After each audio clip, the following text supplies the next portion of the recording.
काला जादू। अपने बेटे रिशु के माथे से टपकते हुए पसीने को देखकर सविता की हालत खराब हो गई। ऐसा आज पहली बार नहीं हुआ जब रिशु नींद से घबराकर जागा है। हाय मेरा बच्चा, न जाने किसकी नजर लग गई है तुझे। जब से मेरे बच्चे ने 10वीं के एग्जाम में स्कूल टॉप किया है तब से रोज बुरे बुरे सपने आने लगे हैं। हाँ माँ, मैंने आज फिर से एक काले साए को देखा। वो यहीं मेरी आंखों के सामने खड़ा था। माँ मुझे बचा लो माँ। वो मुझसे कह रहा था कि मुझसे बदला लेगा। माँ कहीं ये प्रशांत। चुप कर, कैसी बात कर रहा है? दोबारा उसका नाम मत लेना। तुझे पता है ना, उस प्रशांत ने आत्महत्या कर ली, तो बार बार उसका नाम मत लिया कर। मम्मी, क्या सच में प्रशांत ने आत्महत्या की थी? चुप कर, बहुत सवाल पूछता है आजकल। और फिर रात के वक्त सविता के पूरे घर में एक अजीब सा काला धुआं छाने लगा। गहरी नींद में सोई सविता की जैसे ही आंख खुली उसका दम घुटने लगा। वो दौड़कर रिशु के रूम की तरफ गई जहां उसके दरवाजे पर घूमती एक काली परछाई देख वो बुरी तरह से घबरा गई। कौन है वहां? कौन है? सामने आओ। ये मैं हूं, तुम्हारी काली करतूत।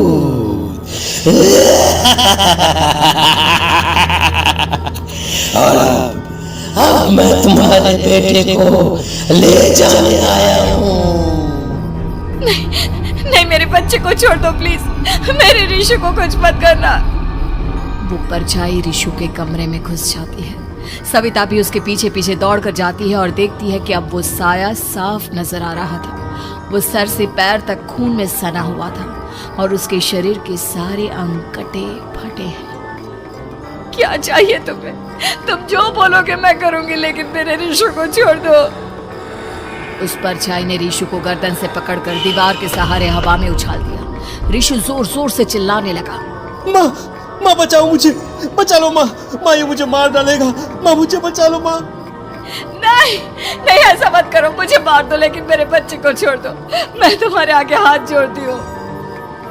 वो परछाई रिशु को जमीन पर गिरा देती है और अचानक वहां से गायब हो जाती है। रिशु, मेरा बच्चा, तू ठीक तो है ना? कुछ बोल बेटा, क्या हुआ है तुझे? मैं ठीक हूँ माँ। क्या हुआ था यहाँ पर? कुछ नहीं बेटा, कुछ नहीं। तू परेशान मत हो।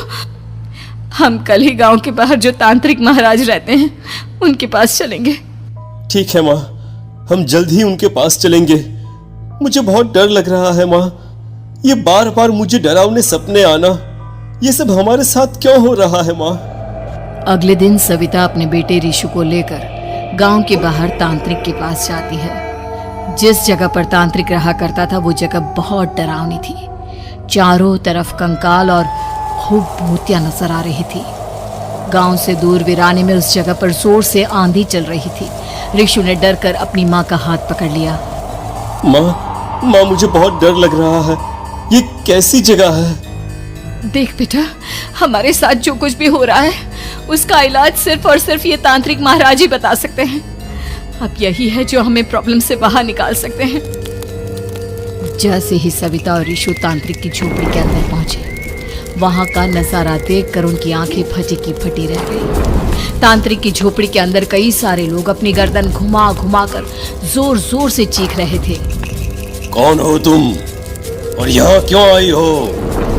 महाराज, मेरे बेटे को कुछ दिनों से एक डरावनी काली परछाई नजर आती है और कल रात उसने मेरे बेटे पर हमला भी कर दिया।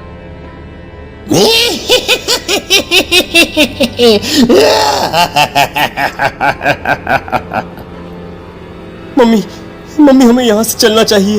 ये जगह मुझे ठीक नहीं लगती। नहीं बेटा, ऐसा नहीं कहते। रुक जाओ, 2 मिनट के लिए रुक जाओ। क्या कहा? काली परछाई? तुम्हारे बेटे पर किसी काली परछाई ने हमला किया? हाँ महाराज, वो कह रही थी कि वो मेरे बेटे को कुछ कर देगी। कोई उपाय बताइए महाराज, मेरे बेटे के साथ कुछ गलत नहीं होना चाहिए। तुमने किसी दूसरे के साथ गलत किया है। तो तुम्हारे साथ भी गलत होकर ही रहेगा। तुमने किसी की जान ली है, किसी को मार डाला है तुमने। नहीं महाराज, मैंने ऐसा कुछ नहीं किया। मैंने किसी की जान नहीं ली। मुझे कोई उपाय बताइए। लगता है तुम इतनी आसानी से नहीं मानोगी। मैं तुम्हें अभी उस काली परछाई से मिलवा देता हूँ और वही सारा सच तुम्हारे सामने लेकर आएगा। सविता और ऋषु ने डर के मारे अपनी आंखें बंद कर ली। तभी अचानक तांत्रिक की झोपड़ी में अजीबोगरीब आवाजें गूंजने लगी। सविता और ऋषु बुरी तरह से कांप रहे थे। आंखें खोलो और अपने सामने देखो। क्या यही है वो जिससे तुम कल रात को मिली थी? बताओ मुझे। हाँ, इसने कल रात मेरे बेटे के ऊपर हमला किया था। ये उसी लड़के की भटकती हुई आत्मा है जिसे कुछ दिन पहले तुमने मार डाला था। मम्मी, ये महाराज क्या कह रहे हैं? क्या सच में आपने किसी की जान ली है, किसी को मार डाला है? अगर हाँ तो बताइए ना मम्मी, किसको मारा है आपने? किसको? तुम्हारी माँ इतनी आसानी से सच नहीं बताएगी बेटा। इसने एक बच्चे की जान ली है। कहीं उसका नाम प्रशांत तो नहीं महाराज? वो मेरा दोस्त है, मेरा मतलब मेरा पड़ोसी है। सही पहचाना। देखा सविता, तुम्हारा खुद का बेटा भी जानता है कि तुमने किसी के प्राणों की बलि चढ़ा दी और इसीलिए अब उसकी बुरी आत्मा तुम्हारे घर में भटकती है। मुझे माफ कर दीजिए महाराज, मुझसे बहुत बड़ी गलती हो गई। प्रशांत हमारे पड़ोसी का बेटा था। हर बार उसके नंबर मेरे बेटे से ज्यादा आते थे और इसलिए मैंने उसके कमरे के बाहर काला जादू किया था, पर मुझे नहीं पता था कि वो मर जाएगा।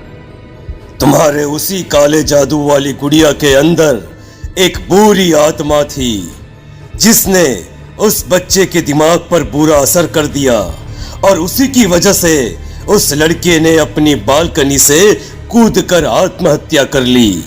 इसकी वजह सिर्फ और सिर्फ तुम हो, तुम। नहीं महाराज, जो कुछ भी हुआ मुझे नहीं पता था कि प्रशांत अपनी जान दे देगा। प्रशांत की आत्मा इस वक्त तुम्हारे सामने खड़ी है, हमसे बात करना चाहती है। बोलो क्या कहना चाहते हो? मैं जीना चाहता था, बड़ा होकर कुछ बनना चाहता था। आपके बेटे से मुझे कोई परेशानी नहीं थी। अरे वो तो मेरा अच्छा दोस्त था। मुझे माफ कर दो बेटा, मुझसे बहुत बड़ी गलती हो गई, मुझे माफ कर दो। माफ करने से मुझे वापस जिंदगी नहीं मिल जाएगी। मेरे माँ बाप आज भी मेरे लिए रोते हैं। आपने मेरे साथ बहुत गलत किया है, बहुत गलत।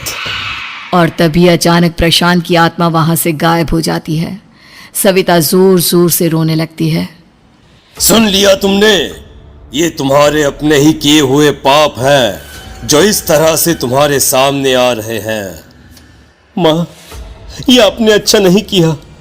सिर्फ 10th बोर्ड के एग्जाम में मैं टॉप कर पाऊं, इसलिए आपने मेरे दोस्त के ऊपर काला जादू कर दिया।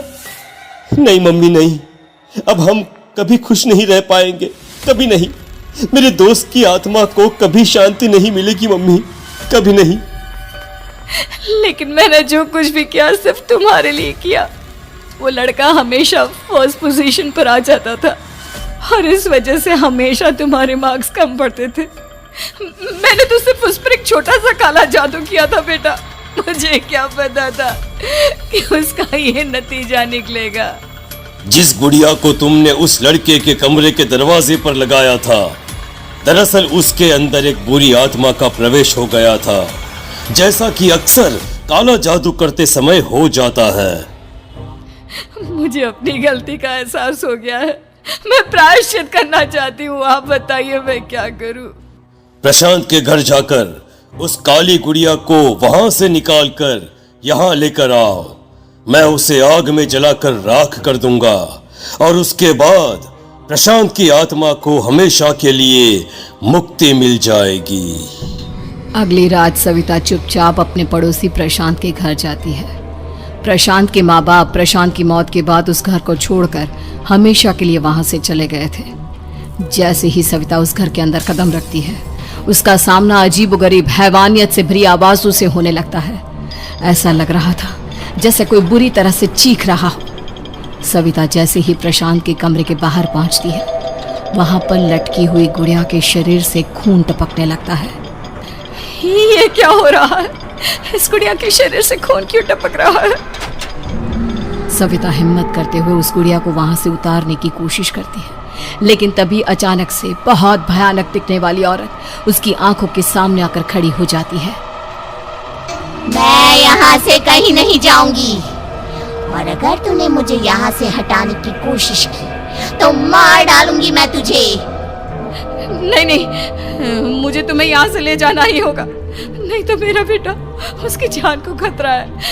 मैं तुम्हें नहीं छोड़ सकती। अगर तुम्हारे अंदर हिम्मत है तो मुझे इस घर से बाहर ले जाकर दिखाओ। और ऐसा कहकर वो औरत सविता के ऊपर हमला कर देती है और उसे हवा में उछाल उछाल कर जमीन पर पटकती है। लेकिन तभी अचानक मौका देखकर सविता अपने हाथ में ली हुई सुई उसके हाथ में चुभो देती है। हाथ में सुई लगते ही वो औरत जमीन पर तड़पने लगती है। ये क्या किया तूने? ये क्या कर दिया? तुझे ऐसा नहीं करना चाहिए था। तांत्रिक ने मुझे कहा था कि तुझसे जीतने का सिर्फ यही एक तरीका है जिससे मैं अपने पापों का प्रायश्चित कर सकती हूँ और अपने बेटे की जान बचा सकती हूँ। और उसके बाद वो डरावनी दिखने वाली औरत एक छोटी सी जादुई गुड़िया में तब्दील हो गई और सविता ने उसे ले जाकर तांत्रिक को दे दिया। तांत्रिक ने जादुई गुड़िया को आग के हवाले कर दिया।